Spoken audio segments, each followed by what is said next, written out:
Hello, everybody. Welcome to another video lesson. And so in this lesson, we're actually starting a new section of the class, Society in Motion.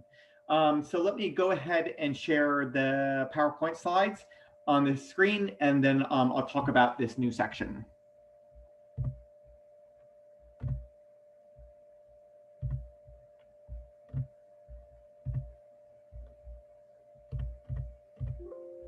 Okay. So as I mentioned, we're moving on to a new and final section of the class, Society in Motion. So for the last 3 weeks, we've been looking at inequality. So different forms of inequality in terms of society. So class inequalities, inequalities in gender, and inequalities in race, and how sometimes those things intersect. Now, for the remainder of the class, this week and the week after Thanksgiving, we're going to be looking at society in motion, right? And essentially, this is the topic of social change. And so we have to understand that society is not something static. It's not something permanent, but it's something that is constantly evolving, right? Changing over time. And so the way that sociologists understand society is not as like a photograph or a still image, but as a movie, right? Something that is constantly changing. And so what sociologists want to do is not just describe the current structure of society, but describe how society changes over time. And so some of those changes happen quite quickly, right? Events happen, elections, wars, a social movement, and society can change quite rapidly, over 1 year, 2 years, 5 years, 30 years. But sometimes those social changes are quite slow, right? Sometimes social changes happens over hundreds of years, sometimes even thousands of years. And so today what we're going to be looking at is a social change that's actually quite slow, right? It's very important and powerful, but one that's kind of quite slow moving. Okay, so to understand today's class, I like to start off with a kind of a basic question, a kind of a fundamental question. And that is, I get students to think about, and to ask themselves, what is the largest, most powerful organization in the world, right? If you had to pick a company, a business, some type of organization, what would you think is the largest and the most powerful, right? Largest in terms of the number of people and employees, its budget, maybe its annual revenue, right? What do you think is the biggest company in the world or biggest organization? So typically when I ask this in a class, people come up with answers like this, right? Apple is a very big organization, right? We can see that it has 233 billion in annual revenue, employs about over 100,000 people, right? So quite big, and it's actually in the last couple of years, its revenue has actually even grown bigger than this. Sometimes people point to oil companies like Exxon, right? So Exxon is actually one of the biggest companies, or probably still the biggest company in the world, right? So it has 496 billion in annual revenue, right? So like twice or nearly 3 times the size, or about twice the size as Apple, and employs about 75,000 people. So actually employs less people than Apple, right? And so these are two examples of two very big companies, right? Two very big organizations. The point I would like to make is actually these companies are incredibly small, right? Minuscule compared to the biggest organization in the world. And so what would that organization be? That would be the US government, right? The US government is massive, much larger than any company in the world, much larger than Apple, much larger than Exxon, right?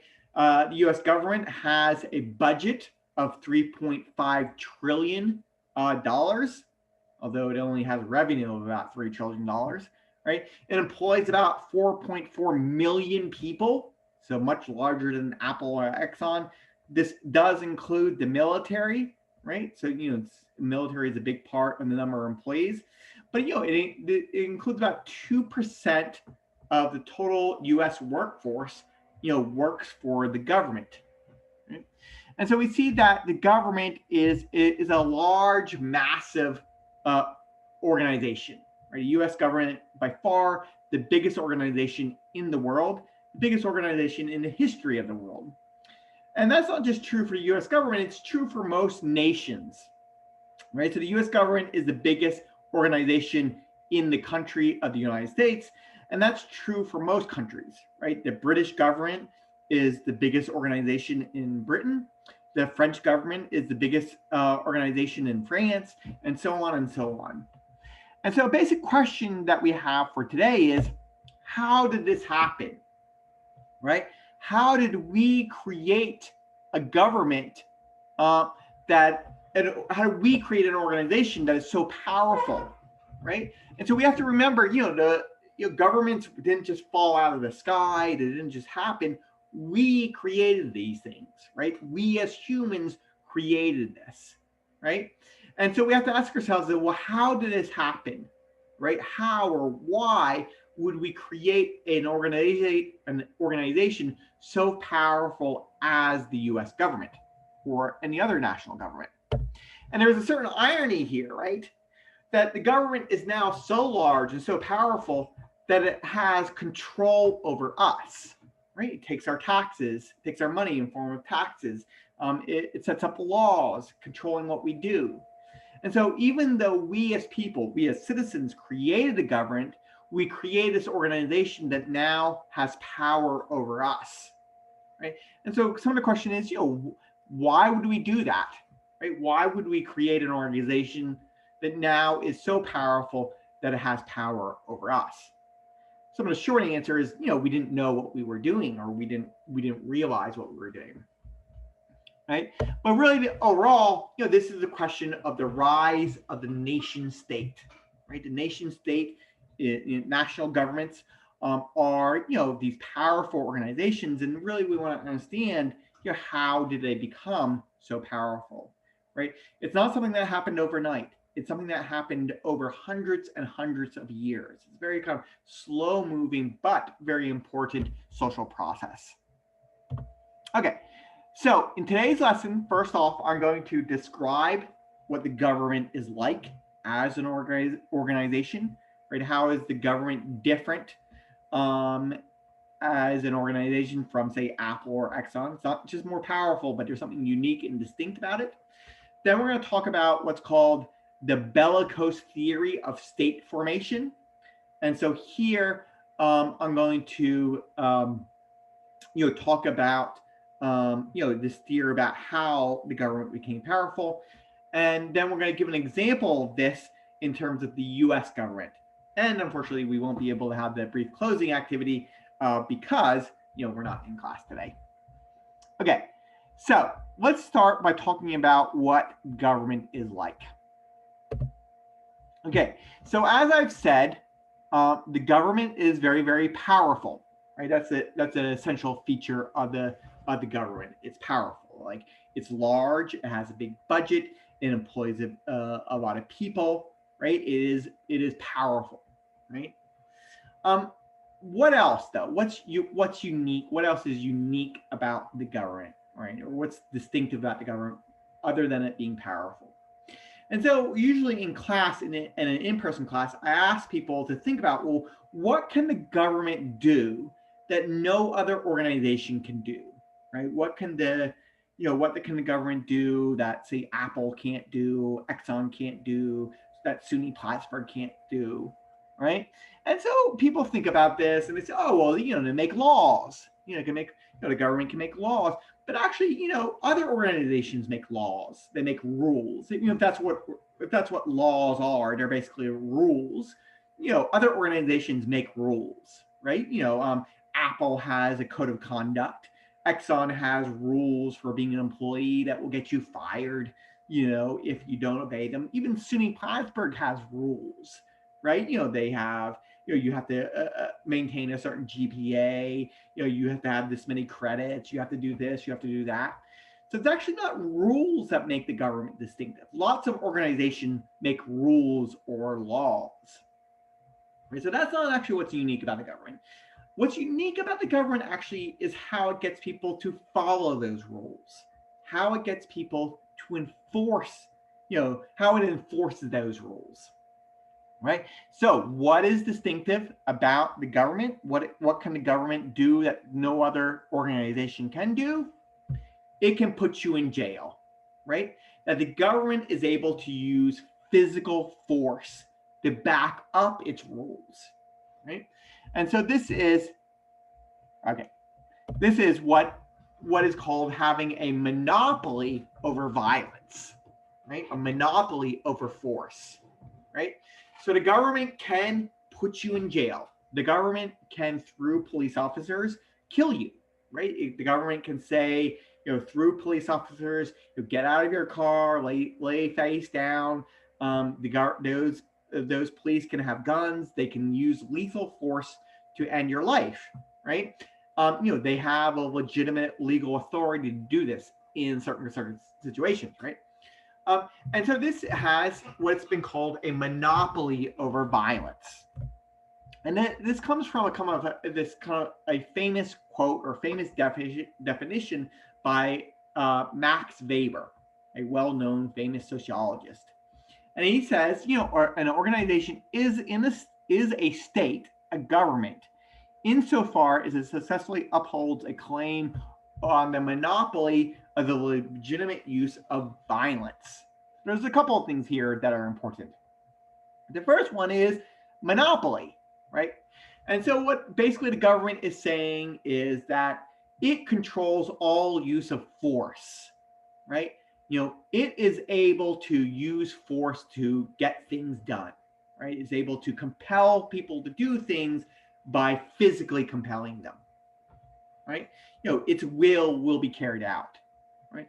And it says it has a monopoly on that, right? So, if I try to use force, if somebody does something wrong to me, I believe, and I try to assault them or I try to shoot them, right? I don't have that authority. I'm not allowed to do that. And actually, if I try to do that, if I try to assault somebody or shoot them, then the government will come to me and say, look, you can't do that. You're breaking the rules, right? And so it's what the government is essentially trying to say is we monopolize this. We're the only ones who are able to use physical force, right? So that's the first thing. The second thing is the idea of legitimate, right? So it's not just that the government is saying that it has a monopoly over force or physical force or violence, but it's saying that its use of violence, its use of force is legitimate, meaning that it is justified. It has the right or authority to use this force, right? This is what the government claims, right? So if a police officer uses force or if a military soldier uses force, the government is saying that, they are in their right to do that, right? They have the authority to use that force, right? And there's arguments, obviously, this has been going back to the last week's lesson, there's arguments about when that force can be used and what is what is legitimate use of force. But what the government is claiming is it does have legitimate use of force, right? Nobody else can claim that, right? The citizen can never say, well, my use of force is legitimate. They're like, no, you can't do that. In very rare circumstances, like, self-defense.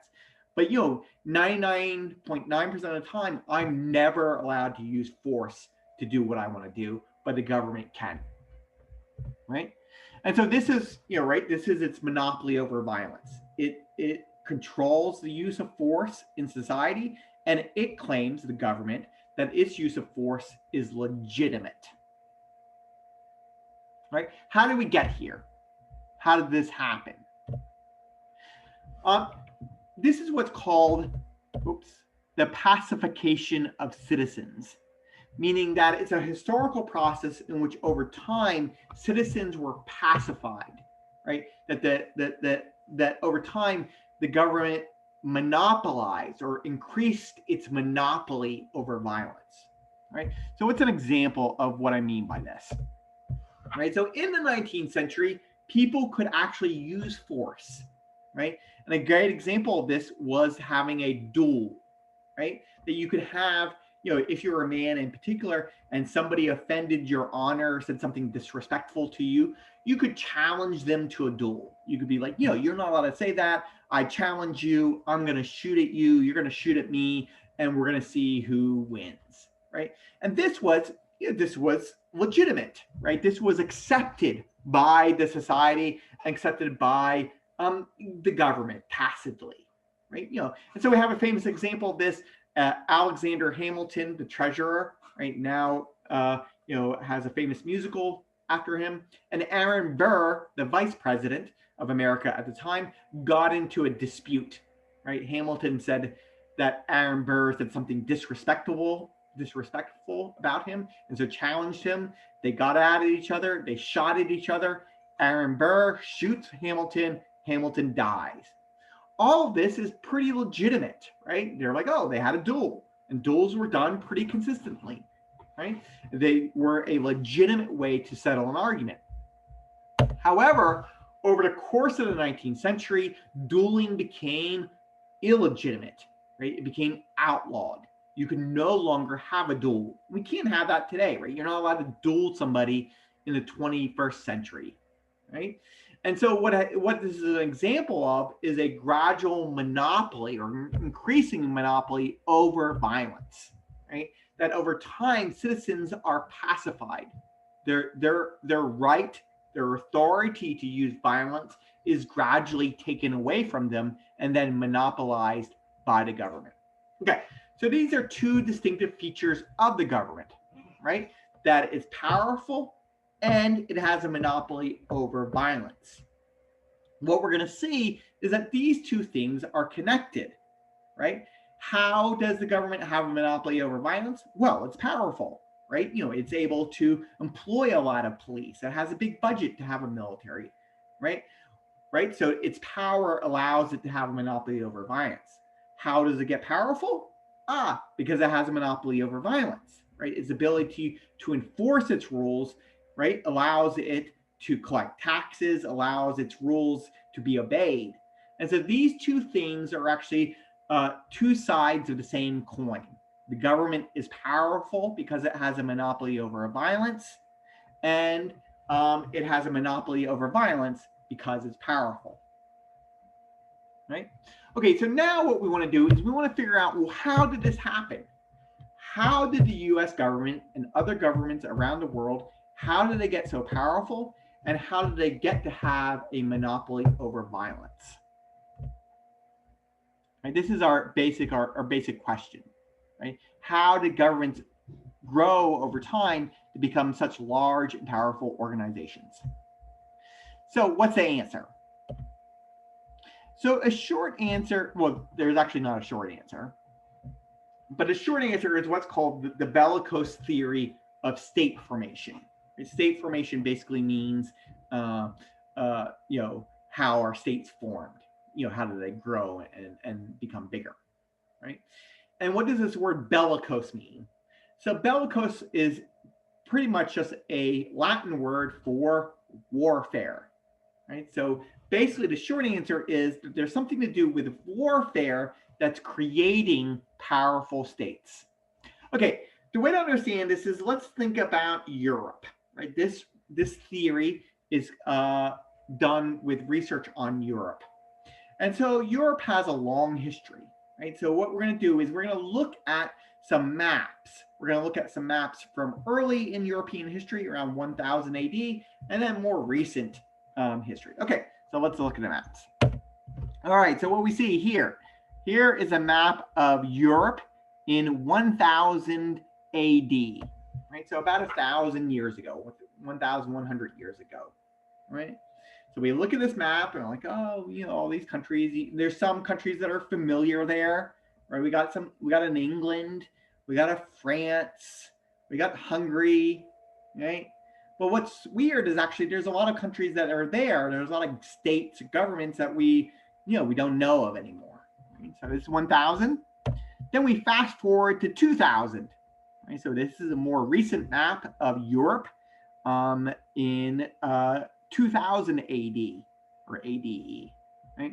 And so what we see here is, we see some of the same familiar countries. We got France again, we got England, we got Spain, right? We got Hungary, right?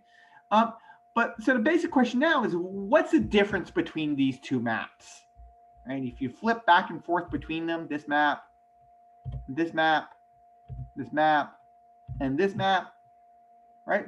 What's the big difference between these two maps? So hopefully it should be pretty obvious.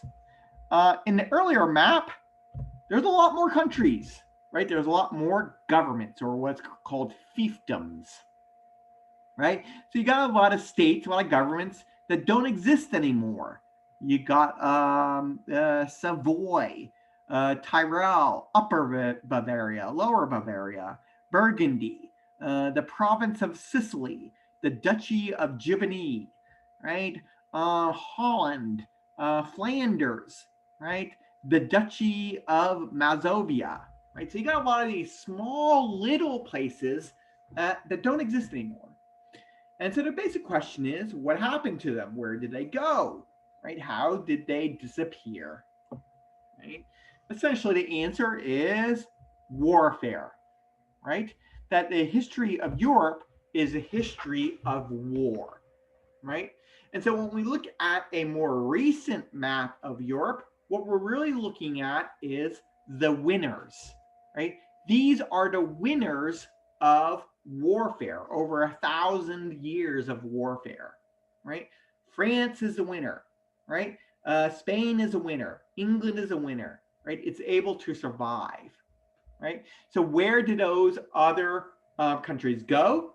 They got beaten in warfare, right? Their territory got taken over. They got consumed by these bigger countries.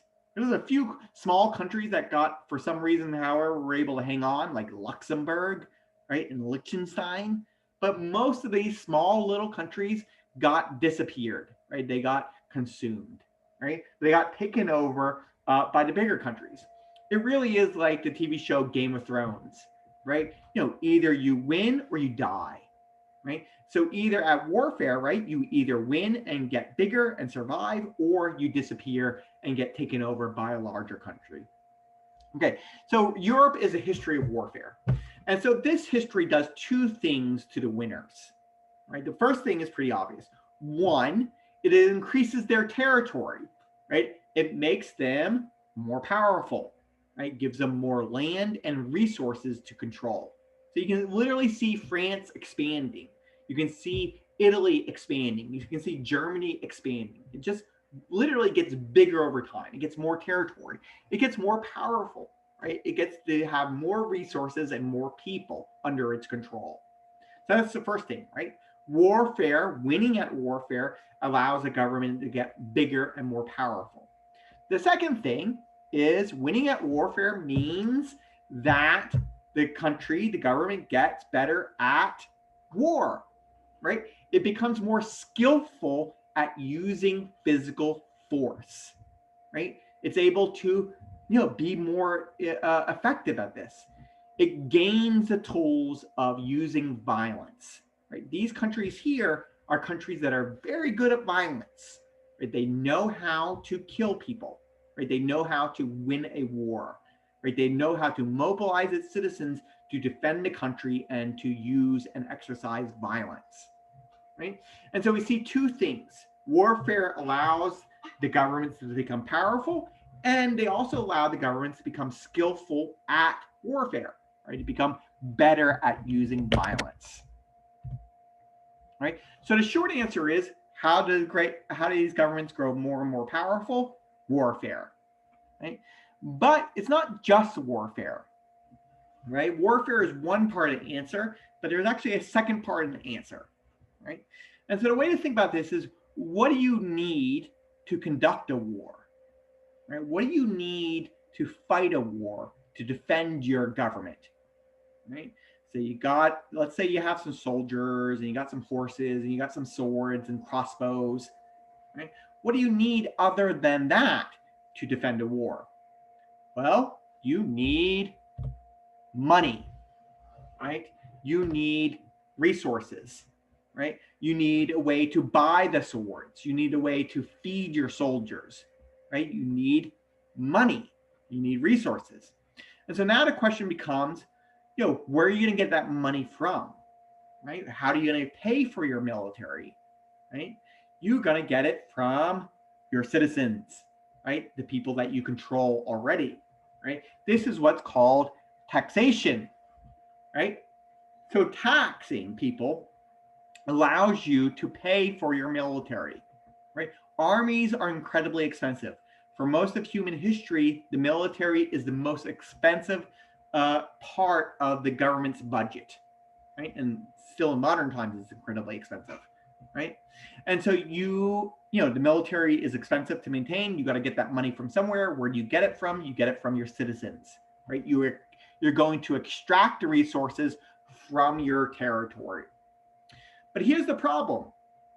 People don't like getting taxed, right? People don't like giving up their money to the government, right? They would preferably, their preference would be to not do that, right? And so the question is, well, how do you get people to give up their money? How do you tax people, right? You could go up and, politely knock on their door and say, oh, we're from the government. Could you please give us some money to, pay for the military? We're going to try to defend the nation, right? We're under threat of warfare. And, some people will give over their money, but a lot of people will be like, nah, I don't want to. So what do you do then? What do you do to get that money from the people? What you're going to do is you're going to use the tools that you have. What tools do you have? You have violence, right? You have the ability to force people to do things, right? You've won a few wars. You've become skillful at using physical force. And so now what you're going to do is you're going to turn that skill that you use against foreign enemies to your own citizens, right? You're going to say, oh, you don't want to give us your taxes? There's a bunch of soldiers behind me. And if you don't do what I say, we're just going to take it from you, right? And so basically, essentially what happens is the government is able to use its skill at warfare, at using violence, to get taxes from people, right? To get money from people, right? In a very kind of simplistic way, what we can say is over time, the military becomes police, right? That the use of force against foreign enemies gradually over time becomes the government's used to use force against its own citizens, right? And in one part to get resources from them. So there is actually a name for this, right? So again, the point here is that violence and resources are two sides of the same coin, right? So you need taxes to do warfare, and you have to have the ability to use physical force to get your taxes, right? And again, like we said before, this is considered legitimate, right? The government doesn't say that it's stealing from you or getting your money. It says it's taxing you, right? That its use, its requirement that you pay taxes is legitimate. It has an authority to do this, right? So this cycle, this back and forth between warfare and taxation is what's called the extraction coercion cycle, right? So let's see how this happens. All right. So what we have is we first have extraction. Extraction is the ability to get money or resources from your land, right? Right. So you have a little castle. You got some people in that area. You force them to give you some money. You borrow some money from your rich lords. Right. You get some money. You extract resources from your territory. You use those resources to have coercion, right? The external use of force, right? The ability to have violence against external threats, other governments, other military, right? So you got resources that allows you to get coercion, physical force, right? Then over time, let's say you win your war, you keep surviving, but now you got to keep paying your military. So what you then do is you use your ability to use force to get more extraction, right? To get more money from people. This becomes taxation, right? Now it becomes, every year you're coming back to the citizens and saying, hey, give us more of your money, right? And so why do they do that? Because you have physical force, right? So now coercion allows you to get extraction. And what do you do with those? What do you do with that more money that you extracted? What are you going to use it for? You're going to use it for more coercion, right? You're going to use it to have a bigger military, but also now you're going to start having police force. You're going to start having an IRS, right? You're start going to use that money to get more money, right? To get extraction. And so really what this is a cycle, right? The government cycling back and forth between extraction, getting resources, and coercion, using physical force. Extraction allows you to have physical force. Physical force allows you to have extraction, and on and on and on. And then what happens is over hundreds and hundreds of years, this allows the government to grow very powerful, right? It allows it to extract a lot of resources through taxation, and it allows it to use a lot of physical force. So it becomes an organization that is, one, powerful, and two, has a monopoly over violence. Right, so this is the essential elements of the Bellicose theory of state formation. It says that governments grow powerful through warfare and taxation, and there's really a cycle between these two things, right? That they are two sides of the same coin. Let me talk a little bit about the reading for today, explain the reading. So this is an important reading by Charles Tilly, but it's also, people might find it a little bit complicated. Right? It's essentially summed up in his slogan, which is that I just kind of described, that states make war and war made the state. Right? The first part's easy, right? Governments make war, right? Governments get a military and they make war. But what happens also is that the war makes the government. Warfare makes the government more and more powerful. But beyond that, Charles Tilly makes this kind of extraordinary claim. He says the government is like the mafia, right? It's like the mob, right? Which is kind of a little bit of a startling claim. Right? He's basically saying the government is an illegal enterprise, right? So how? What's his argument here? So what he says is the reason why the government is like the mafia or the mob is that it runs a protection racket. Right? So first we have to understand, well, what is this thing called a protection racket? Okay, so essentially here's what a protection racket as done, traditionally by the mafia or the mob. Right? You own a small store in a city somewhere, and the mafia comes up to you and they say, oh, we're going to offer you protection, right? There's a lot. This is a dangerous neighborhood.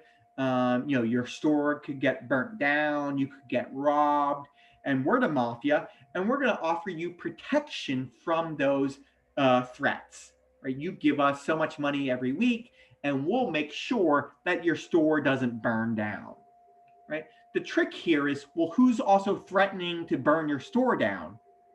It's the mafia, right? So they are, in some sense, essentially blackmailing you, right? They are offering you protection against a threat that they themselves are creating.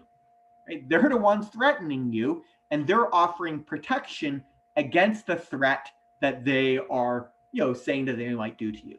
Right? So if you don't, basically what they're saying is if you don't give them money, right, to be protected, then they're going to burn your store down.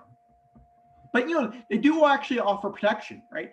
They will ensure that no one else will burn your store down, right? They do keep up their bargain, in the extent that they give you a certain degree of protection, make sure that other people won't take advantage of you.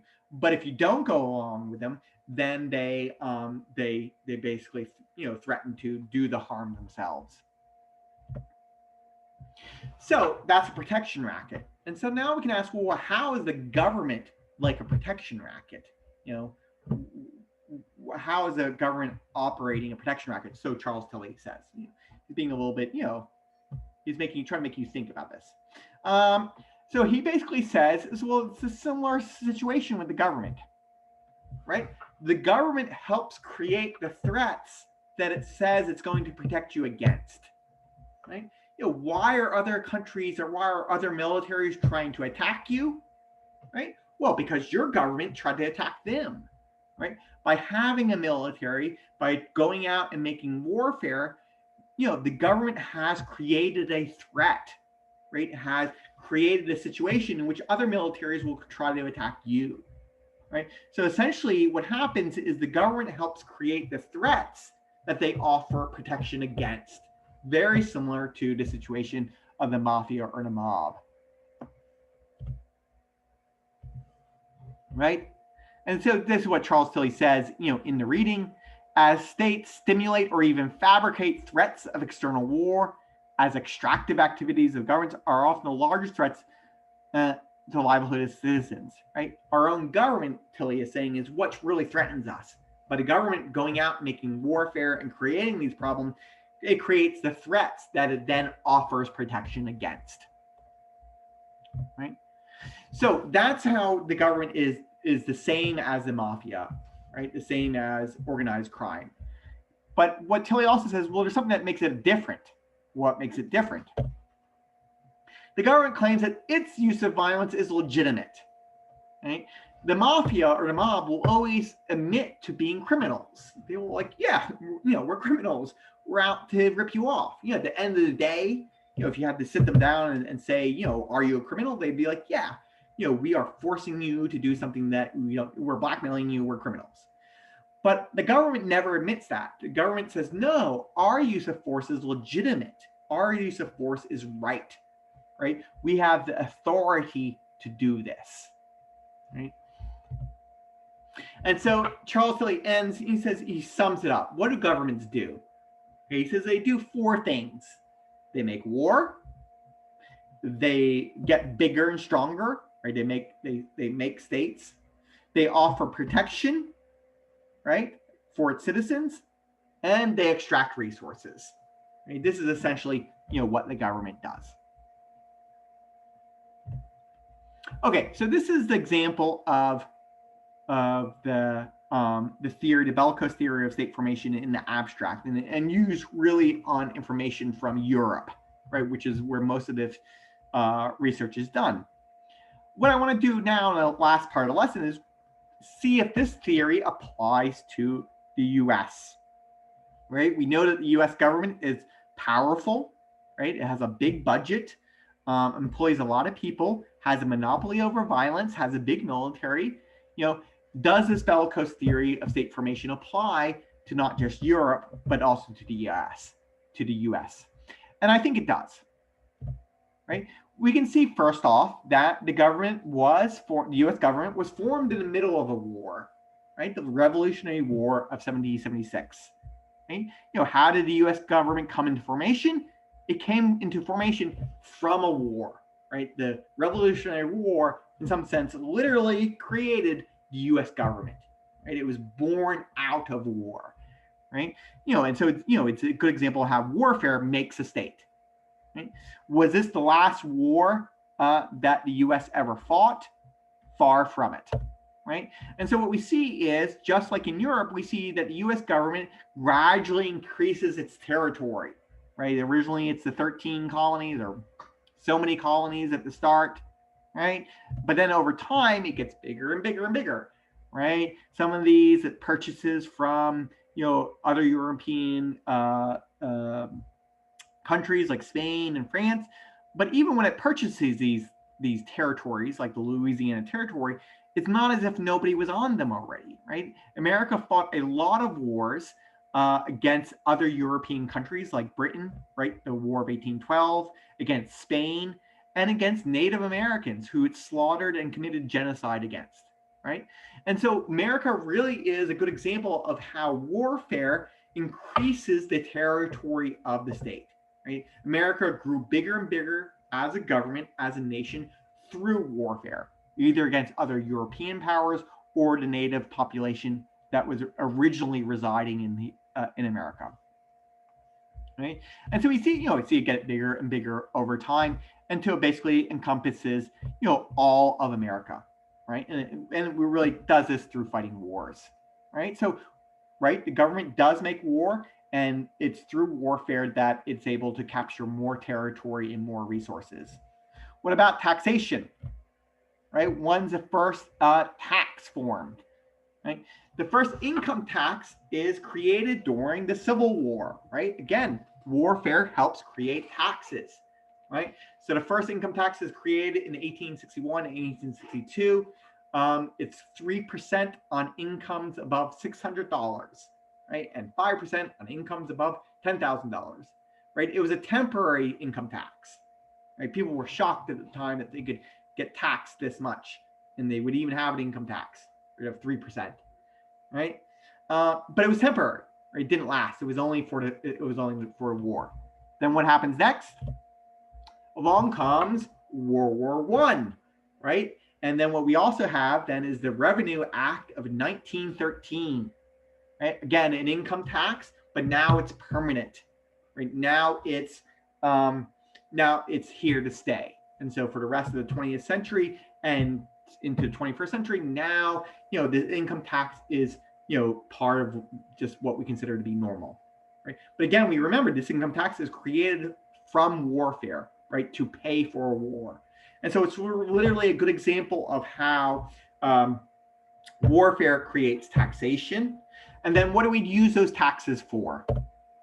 Right? We use it for many things like Medicare and healthcare, unemployment, right? But a big part of it is the military, right? So the military consumes about $648 billion every year, right? It's the largest non-discretionary spending. So Social Security and Medicare are non-discretionary, but military is discretionary, meaning the budget changes every year. And so the military, we spend a large part of our taxes on the military, right? And so we really see, we see this in the next graph here that, the American military is as big as the next 10 militaries combined, right? So you take the militaries of China, Saudi Arabia, India, France, Russia, United Kingdom, and Germany, and the United States military is as big as all of them in terms of how much we spend on it.